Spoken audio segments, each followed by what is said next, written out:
Netherlands, seorang ibu menjadi pusat perhatian karena dijebak saudaranya hingga berujung menebus 25 juta rupiah demi mendapatkan kembali buah hatinya.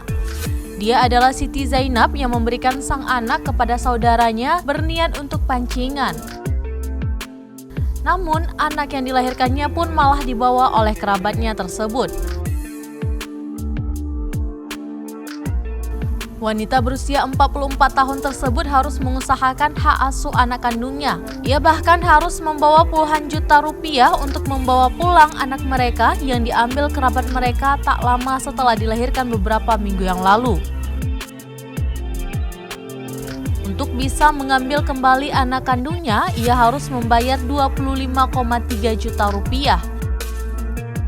Bayi yang dilahirkan pada Selasa 18 Januari 2022 tersebut diambil sang kerabat seusai dilahirkan. Kerabat yang diketahui berinisial A dan D bahkan sempat memberikan ia sebuah surat. Tanpa sempat membaca surat tersebut, ia pun membubuhkan tanda tangannya.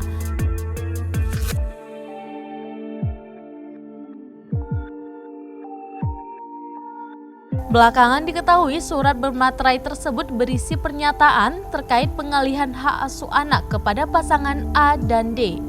Merasa tak berniat sejauh ini, ia dan suami pun mulai berusaha mengambil kembali bayi dari darah daging mereka. Namun usaha tersebut tak pernah berhasil. Dari aksi A dan D ditemukan sejumlah unsur yang mengandung pelanggaran hukum. Hingga akhirnya kasus tersebut dibawa dan dilaporkan ke Polres Tasikmalaya Kota.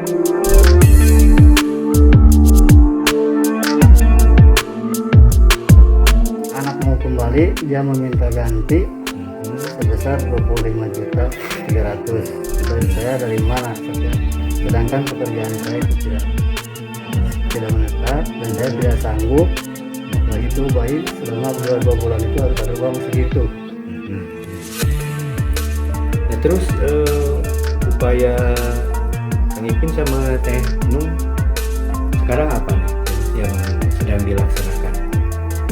Saya ketemu sama saudara di daerah Jepara, di Besaran. Akhirnya ditunjukkan untuk melapor ke kantor KPHID. KPHID ya? KPHID ya.